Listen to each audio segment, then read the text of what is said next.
Merci d'être fidèle à Radio J. Et sur Radio J, tous les dimanches, on est aussi fidèle à Vladimir Fedorovski, ancien diplomate russe, écrivain russo-ukrainien très prolixe, déjà 57 livres. Le dernier, Poutine, Staline, dialogue d'outre-tombe, est paru aux éditions Balland. Et dans la continuité de ce dialogue d'outre-tombe, Vladimir Fedorovski, vous nous emmenez dans les méandres de la Russie, les méandres ésotériques et mystiques de la Russie.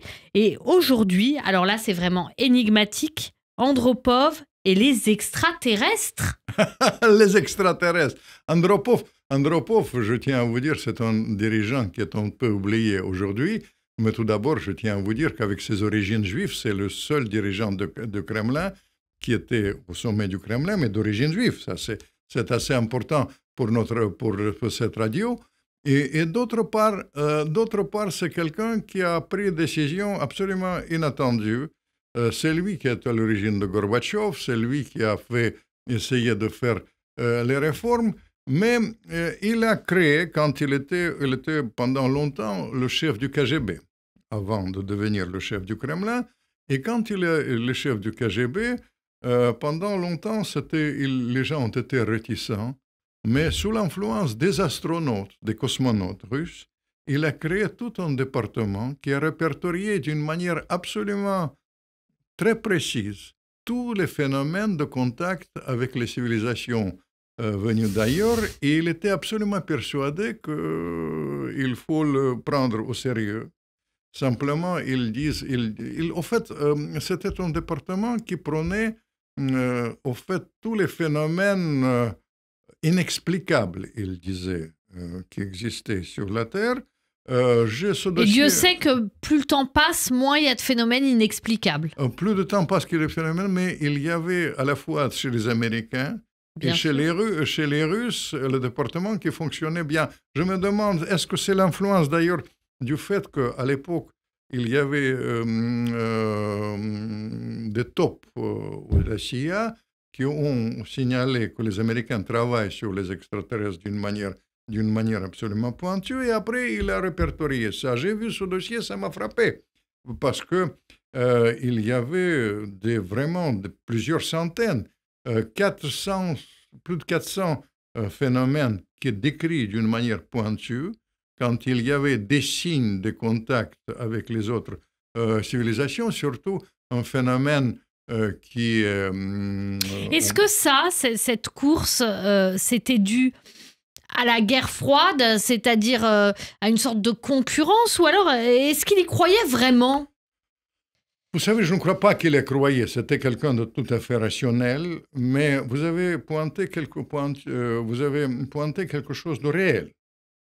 Compte tenu que les Américains travaillent sur ça, les Russes, automatiquement, ils devaient travailler sur ça. Et puis dire qu'on observe les extraterrestres, ça permet aussi de mettre, entre guillemets, le paquet sur l'exploration de l'espace et peut-être de mieux voir les satellites, Vous savez, bien sûr, mais ce qui m'a frappé, qu'il y avait deux écoles tout à fait chez les astronautes. Moi, j'ai lu ce dossier.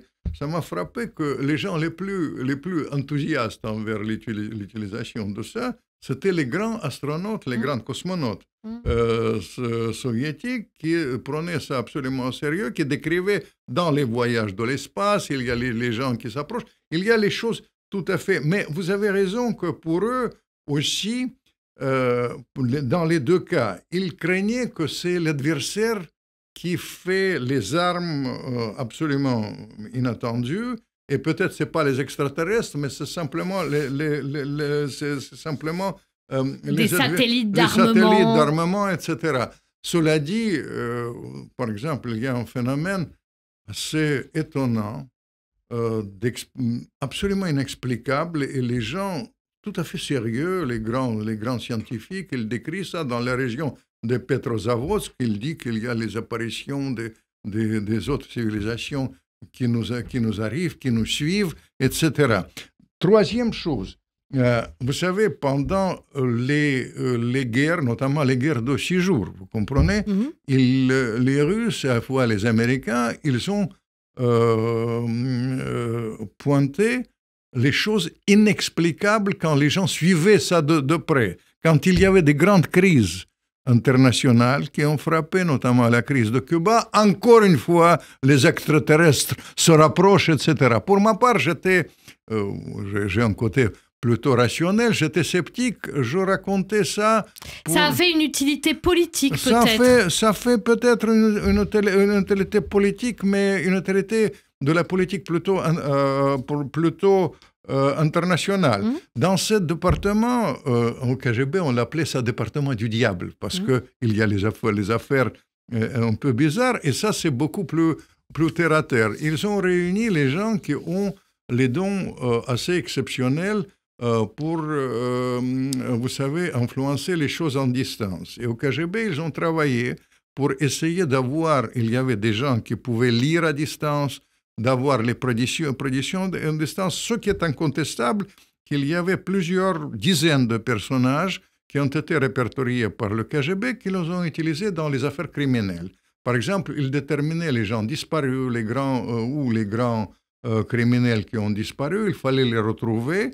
Et 2 ou 3 personnages, dont d'ailleurs Messing au temps de Staline, il donnait les endroits approximatifs où ils se trouvent, et plusieurs dizaines de personnages ont été retrouvés grâce à cela, c'est-à-dire on revient à des choses quand les gens ont des dons exceptionnels qui peuvent être utiles dans cela, et ce département, il a travaillé d'une manière pointue, c'est quand même récent, c'est les années 70. À l'époque, justement dans les années 70, il y avait quelque chose de l'ordre de la vénération du progrès. Ça veut dire on allait vers l'industrialisation, c'était bien, il fallait explorer l'espace, etc. Faire un département comme ça d'exploration de l'espace, vous appelez ça on peut appeler ça un département extraterrestre, effectivement, puisque ça pouvait aussi servir à ça. Est-ce que c'était quelque chose de public, quelque chose sur lequel le pouvoir communiquait? Si oui ou sinon, dans quel but? Non, ils n'ont communiqué, c'était ultra secret, parce que formellement, ils devaient nier l'existence de ça. Pour nous, c'est intéressant qu'il y avait deux poids, deux mesures. Un poids à l'intérieur, qui était propagé par les grands scientifiques, parce que vous savez, les gens qui croyaient d'une manière vraiment absolument dure, ils pensaient que ça existe, c'est les grands scientifiques qui ont travaillé sur les fusées, qui ont travaillé sur le Spoutnik, sur l'espace, etc. Oui, parce que dans le fantasme de l'exploration de l'espace, à l'époque, il y a ça. D'autres civilisations, et ça m'a frappé. Parce que c'est les grands scientifiques qui ont été pour, et puis le pouvoir, formellement, dans la propagande, ils niaient leur existence, ils disaient que ça ne pouvait pas exister. Et puis, troisième aspect, c'est l'aspect pratique incontestable. Ils ont utilisé des gens avec les dons qui existent, qui ne sont pas toujours expliqués pour l'instant scientifiquement. Mais avant, vous comprenez, le téléphone portable n'existait pas, on ne pouvait pas imaginer que ça existe. Un jour, on va peut-être rationnellement expliquer pourquoi ils peuvent trouver, il y a 2 ou 3 cas absolument exceptionnels, ils voient les gens les grands criminels qui sont partis en Sibérie, et les gens devaient donner les coordonnées de ça. La police et les milices est allée, et finalement, ils retrouvaient les choses. L'aspect pratique et l'aspect qui existe. D'après moi, ce qui est paradoxal, que dans le contexte actuel, il continue à fonctionner à la fois chez les Russes et chez les Américains, alors les extraterrestres ne sont pas morts. Merci beaucoup Vladimir Fedorovski, ancien diplomate russe, notamment chargé du Moyen-Orient, écrivain russo-ukrainien prolixe, déjà 57 ouvrages, le dernier, Poutine, Staline, dialogue d'outre-tombe, est paru aux éditions Ballant. À la semaine prochaine.